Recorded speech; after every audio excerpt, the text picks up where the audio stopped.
Salut! Bienvenue à nouveau sur ma chaîne. Aujourd'hui, je parle de Noël parce que ça arrive très vite. Et si tu le sais, sinon, je te l'apprends. Je suis dans la direction toujours plus parce que j'essaie de m'enlever des étiquettes, mais j'essaie vraiment de minimiser ma consommation. J'essaie de réduire le superflu dans mon quotidien, partout, autant mentalement que physiquement avec un objet concret.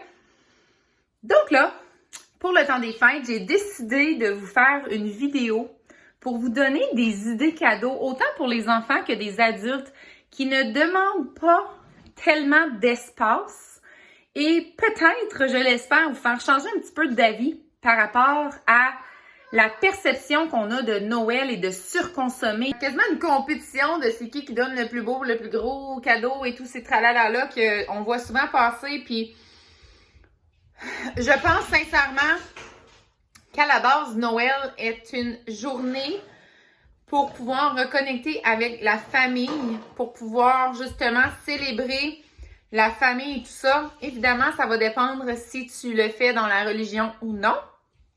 Mais dans mon cas, en tout cas, c'est vraiment une fête pour célébrer les gens avec qui je suis. C'est une occasion supplémentaire qui nous force un petit peu peut-être à prendre d'autres temps de famille, donc famille élargie et non juste la petite famille, pour pouvoir justement se voir, se connecter encore plus, faire des jeux de société, manger des bons repas, etc., etc. Peu importe les traditions que vous avez dans vos familles. Mais bref, je crois sincèrement que le but de Noël devrait être aligné dans quelque chose plus comme ça. Et encore, c'est ma perception. Ça se peut que ça colle vraiment pas à ta peau. Et je trouve important aussi d'avoir des cadeaux. Pour Noël, je leur donne plusieurs choix et ils me disent ce qu'ils veulent. Mais encore là, ça reste dans mon contrôle de choisir ce que je demande aux membres de la famille. Et à la longue, à force de répéter mon intention avec ma parentalité de réduire les jouets, de réduire ce qui traîne dans la maison pour que moi, j'aie moins de ménage à faire et que ce soit plus respecté les jouets, que ce soit vraiment utilisé au lieu de juste consommer juste pour avoir du stock pour aucune raison dans le fond parce qu'il n'est pas utilisé. Donc de un, c'est que les gens dépensent moins d'argent parce que l'enfant va demander une chose et même si le prix n'est pas atroce, c'est un cadeau, l'enfant ne connaît pas 25$ ou 100$, il s'en fout.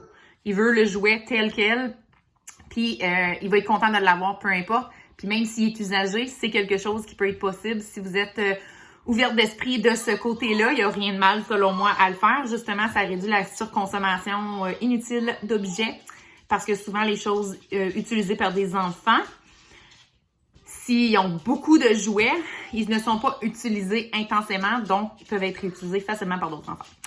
Bref, tout ça pour dire que je vais te donner des idées cadeaux. Je vais t'expliquer un petit peu justement le processus que j'ai fait avec les enfants pour leur faire choisir des choses. Et je vais aussi te montrer ce que j'ai fait au niveau désencombrement avec les enfants. Puis ce processus-là que je vais te le montrer, là évidemment, on va parler de Noël, mais je le fais avant leur fête. Moi, ça va bien, mes deux enfants sont d'été, juillet à août et ensuite c'est Noël. Donc on a 6 mois. Et je fais ce même processus-là 2 fois par année, donc avant la fête de mon premier. Donc, dans le fond, de mon premier, c'est mon deuxième, mais de mon coco qui est en juillet. Puis après ça, je le refais seulement en novembre environ, avant Noël, donc avant le temps des fêtes, avant qu'il y ait d'autres jouets qui rentrent. Puis au courant de l'année, c'est rare les jouets qui rentrent dans la maison. Alors, commençons avec les idées cadeaux. Alors, on va commencer, dans le fond, avec des idées que j'ai décidé de demander dans les dernières années. Puis, ça va vous donner des idées aussi selon les âges de vos enfants. Donc là, évidemment, comme j'ai dit, j'ai un coco de 2 ans et de 4 ans.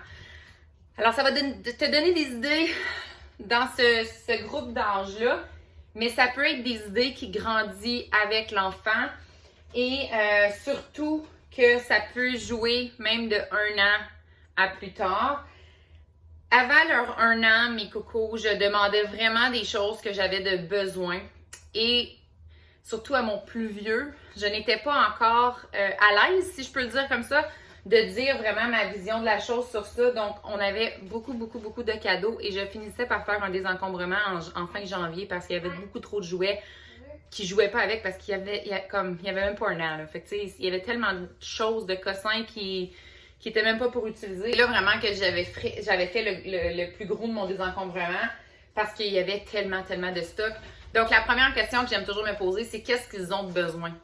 Et là, qu'est-ce qu'ils ont de besoin? C'est pas nécessairement juste côté vêtements ou couches ou wipes. Ça peut être des bonnes idées, surtout si tu as des petits bébés qui ont rien de besoin. Ben, ça peut être vraiment des bonnes idées de cadeaux. Puis toi, ça te sauve dans le fond d'en acheter par la suite. Et on n'achète pas juste plein de jouets inutiles. T'sais, on peut toujours acheter un petit jouet avec ça. Mais à la base, qu'on se concentre à des choses qui ont besoin. Sinon, qu'est-ce qu'ils ont besoin? Je regarde toujours. Est-ce qu'ils ont besoin des choses de peinture? Donc, des nouveaux pots de peinture, par exemple, parce que les notes s'en viennent vides et que par Noël, ils n'en auront plus.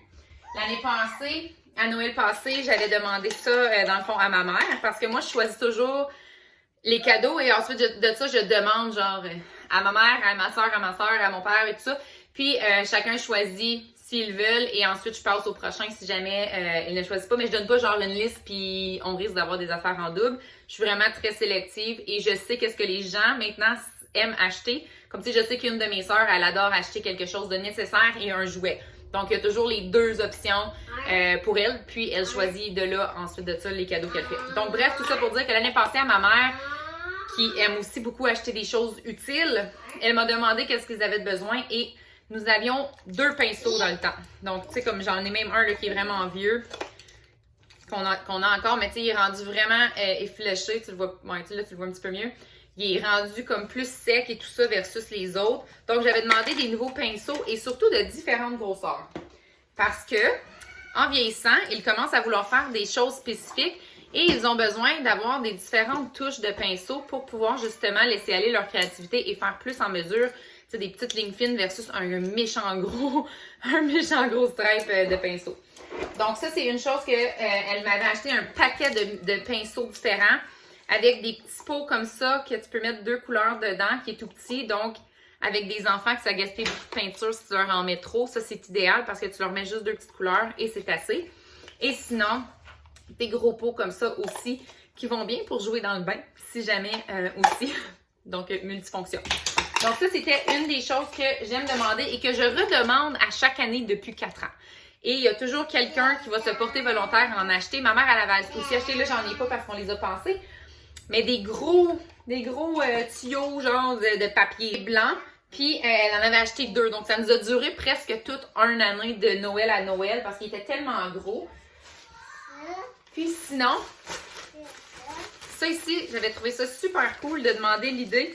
Puis ça, j'avais découvert ça à cause d'une de mes sœurs, justement, avec ses enfants. Pour pouvoir, justement, là, évidemment, elles sont très sales et utilisées parce que je ne les ai jamais vraiment lavées. Mais pour protéger justement les vêtements avec les tout petits. Donc, dans le temps, à mon plus vieux, j'en avais commandé un. Et à mon plus jeune, j'en ai commandé un deuxième parce que les deux en mettent un. Donc, ça, c'est des idées cadeaux aussi. Et là, tout ça pour dire que, OK?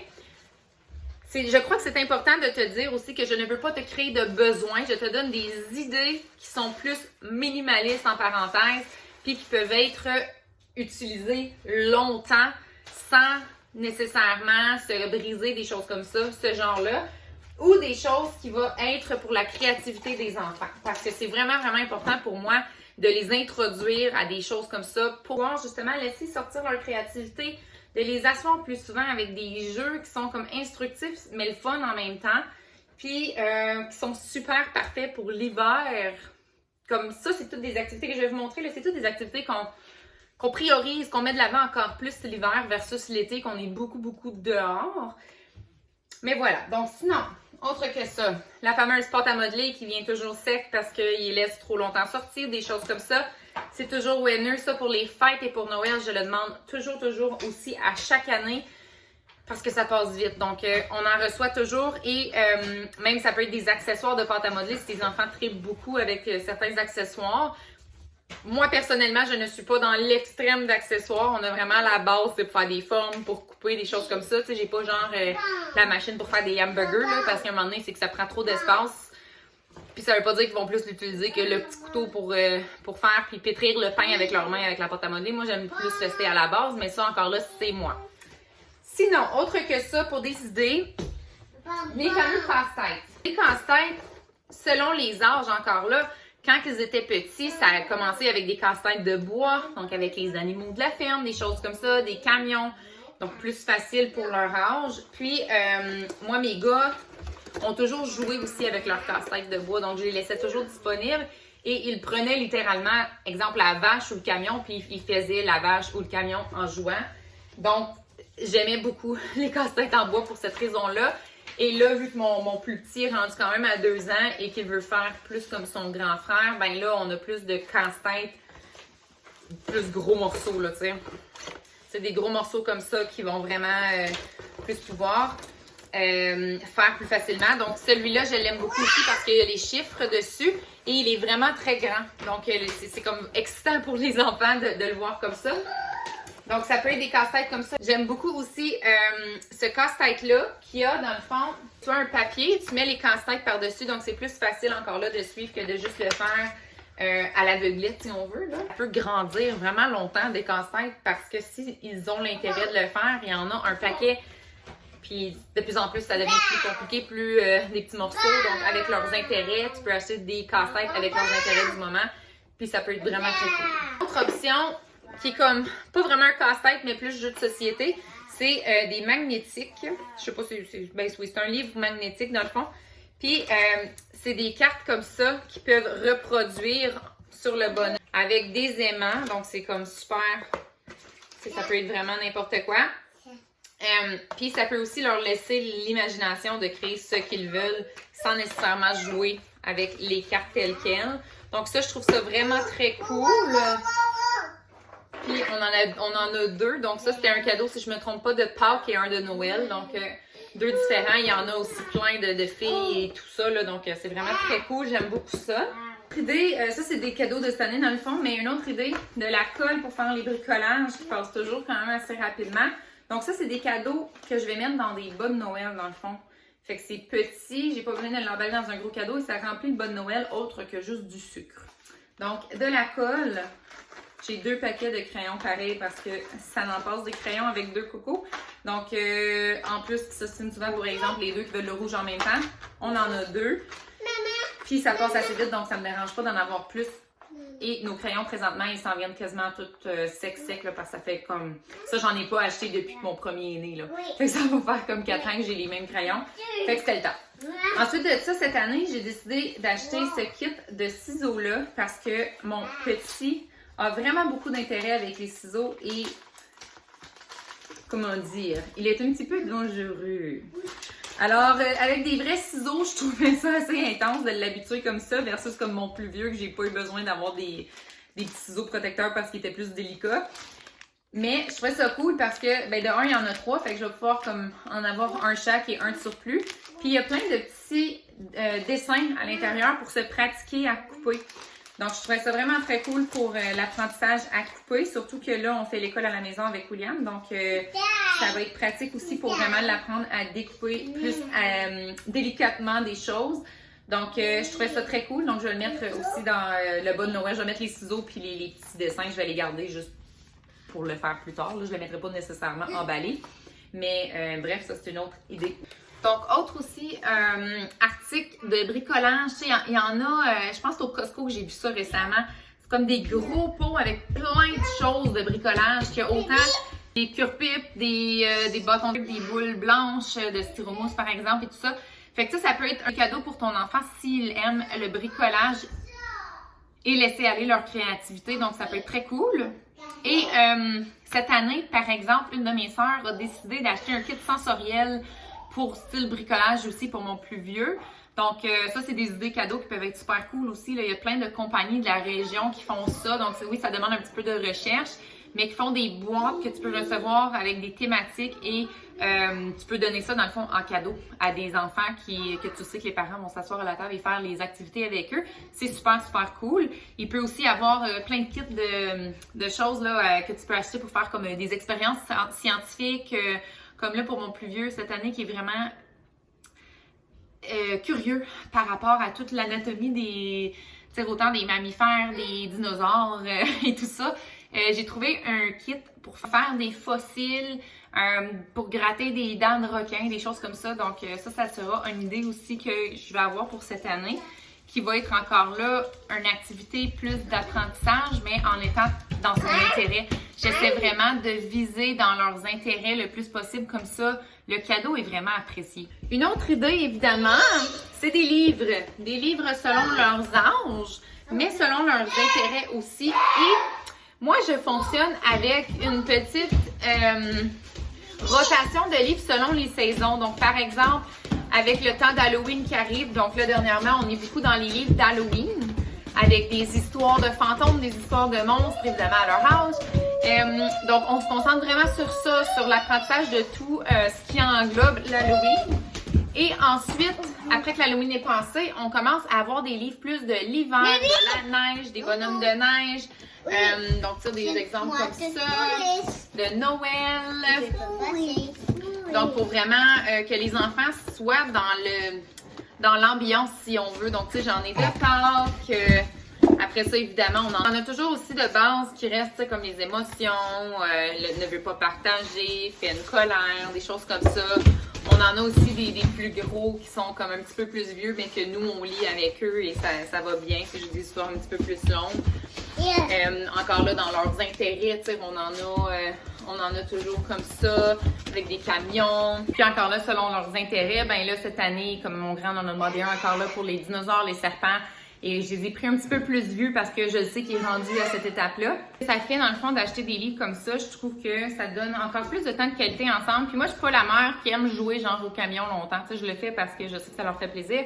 Mais de toujours faire ça, c'est pas quelque chose que je trouve vraiment excitant pour moi dans ma vie. Versus d'échanger, qui me pose des questions par rapport à ses intérêts, qu'on lit dans les livres et tout ça. Je trouve ça vraiment, vraiment très cool. Donc, je vise évidemment des cadeaux comme ça où est-ce qu'on va vraiment interchanger comme ça des connexions, du parler, de l'apprentissage comme ça. Donc, pour moi, c'est vraiment ce que je vise. Donc, des livres, c'est toujours très pertinent, surtout qu'à toutes les soirs, on lit 1 à 2 livres au moins avant le dodo. Et au courant de la journée, on en regarde souvent justement selon leurs questions, leurs intérêts et tout le travail. Ensuite de ça, si je reviens dans le fond au bas de Noël ou même juste cadeaux comme ça, encore dans le question de besoin, il y a toujours les fameux pyjamas qui reviennent, que ce soit à leur fête pour des pyjamas d'été ou à Noël pour des pyjamas d'hiver, ça revient continuellement. Même chose pour des bas et des bobettes maintenant. Avec encore là, ce qui leur intéresse. Donc présentement, avec les dinosaures, des camions, des chiens, peu importe, si j'en trouve, j'en achète pour dans leur bas de Noël parce que c'est des choses qui est utilisé, surtout des bas. Des bobettes, là, ils en ont beaucoup parce qu'on leur en a acheté dans le fond à leur fête. Mais pour Noël, des bas, ça s'utilise tellement vite à force de courir, de marcher et tout ça. Donc, on en rachète toujours 2-3 paires si on en trouve avec leurs intérêts pour mettre dans leur bas de Noël. Ça passe toujours super bien. Évidemment, ça, c'est plus des cadeaux que moi, j'aime faire que de demander ça des autres. Mais ça reste des idées pour toi. Des pyjamas, même chose, j'aime leur faire sélectionner en ligne. Donc, je choisis un site de mon choix et je leur fais sélectionner. Et de là, je peux envoyer exactement celui qu'ils veulent. Ou je leur dis simplement, exemple aux grands-parents, ils aiment les dinosaures. Fait que si tu trouves de telle grandeur des dinosaures, vas-y. Puis je choisis toujours 2 morceaux. Est-ce que c'est un morceau avec des pattes, pas de pattes, des choses comme ça? Ça fait des beaux cadeaux aussi que les enfants sont toujours contents de recevoir parce qu'ils ont été habitués comme ça d'apprécier chaque chose et non nécessairement juste des jouets. Autre des cadeaux, ça peut être des activités que l'enfant aimerait faire, comme aller au tube, par exemple si on parle de Noël. Donc aller au tube, aller à une activité avec grand-maman, grand-papa, ma tante, le mononcle, peu importe, aller au trampoline. Ça fait en sorte que toi, ça va te donner du temps parce que les enfants vont être partis ailleurs. Et ça fait du temps de qualité avec l'autre personne. Donc, ce n'est pas juste une relation de cadeau, mais plutôt une vraie relation entre grand-maman, grand-papa avec l'enfant. Donc, je trouve ça super beau de pouvoir offrir ça aux enfants parce qu'on sait que la vie, elle va vite. Et si on ne prend pas le temps de faire des activités comme ça, on n'a pas nécessairement le temps de faire des activités autant précieuses avec les enfants. Donc, ça peut être vraiment quelque chose de beau à faire et à demander, mais aussi à toi d'offrir à tes enfants ou super cadeau d'adultes. Donc, je disais que j'étais pour donner des idées pour les adultes aussi. Ça, c'est une super idée d'offrir quelque chose, du temps de qualité avec quelqu'un. Donc, une expérience, par exemple, d'aller à un vignoble avec ta soeur, ton frère, peu importe avec qui tu fais des cadeaux, pour pouvoir vivre une journée ensemble, mais en même temps, ça te donne un cadeau. Et en tant qu'adulte, on n'a pas nécessairement besoin de rien de matériel. Alors, quand on a des cadeaux superflus, ça fait que ça fait juste traîner et l'autre personne a dépensé des sous pour rien. Et là, après ça, toi, tu te sens peut-être obligé d'en faire. Donc, ça fait que toi aussi, tu dépenses pour rien, aussi pour des cadeaux qui vont pas être utilisés. Alors, viser l'expérience, c'est vraiment très, très cool, selon moi. Une autre chose aussi, si je retourne aux enfants, on va revenir pour les adultes. Si on parle encore pour les enfants, ça peut être comme par exemple, moi cette année, on demande des patins à glace parce qu'ils sont en âge de commencer. Nous voulons les initier assez tôt à ça. Donc 2 ans, 4 ans, on s'est dit, ça peut être une bonne idée de cadeau à demander, justement, des patins à glace. Ça pourrait être d'autres types de choses comme des souliers ou quoi que ce soit. Mais bref, ça, c'est des idées aussi qui vont apporter aussi une expérience à l'enfant et non juste sur un autre camion, tu sais.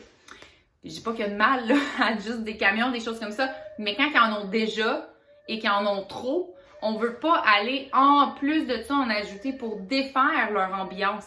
Si tes enfants jouent déjà bien, comme les miens, qui sont facilement entrés dans leur bulle, qui jouent avec leurs imaginations, tu ne veux pas venir gâcher ça en entrant d'autres choses dans leur bulle. Oui, ils ont des nouveaux jouets à leur fête et à Noël, mais peut-être 5, 6, pas 20. Ils n'en ont pas besoin. Ils jouent déjà avec ce qu'ils ont et ils sont contents, ils jouent bien. Pourquoi tout défaire ça? Moi, je ne le comprends pas. Alors, je vais te montrer justement, dans le fond, je vais t'amener dans notre moment de désencombrement. Je le fais plutôt justement pour filmer cette vidéo-là. Mais on va aborder un petit peu cet aspect-là avec toi pour pouvoir te montrer comment je fais le désencombrement avant les fêtes et avant Noël pour pouvoir laisser participer l'enfant aussi. Donc, je vais te donner des petits bouts ici et là et le processus de comment que je leur explique le tout pour pouvoir ensuite de ça le faire avec eux parce que à la base, c'est leur jouet. Donc, je dois respecter que c'est leur jouet, c'est leurs environnements. Moi, j'aimerais pas ça qu'ils arrivent et qu'ils me jettent plein de livres que j'aimerais garder. Donc, c'est la même chose avec leurs jouets. Il faut les respecter, selon moi. Mais encore là, ça dépend de leur âge. Avant 1 an, ils ne comprennent pas vraiment. Tu peux prendre le lead et le faire. Mais après ça, quand ils commencent, puis encore là, tu es la meilleure personne pour connaître ton enfant. Mais si l'enfant se souvient de ses jouets, tu veux pas te débarrasser de son camion jaune puis que 2 mois après, il fasse comme « Il est où mon camion jaune? Je le voulais là. » Parce que tu risques de gérer un lot d'émotions. Alors, on essaie de se tenir loin de ça et de respecter son environnement.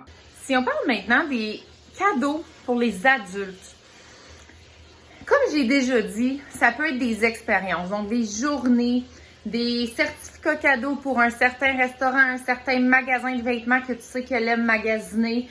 Ça peut être même un magasin de livres si la personne aime lire. Ça peut être de demander quel livre est-ce qu'elle aimerait avoir et lui acheter ce livre-là. Si la personne, elle aime faire du journaling, ça peut être des cahiers de notes. Si elle en a besoin, ça peut être des belles plumes qui t'ont fait penser à elle. Si tu sais que la personne est justement dedans des pratiques de vie saine et tout ça, ça peut être le journal de vie. Personne, tu sais qu'elle est intéressée dans des choses comme ça. Ça peut être de lui faire découvrir des produits chouchous que tu aimes, des cartes d'oracle, des choses comme ça pour pouvoir que la personne puisse prendre plus de temps pour elle.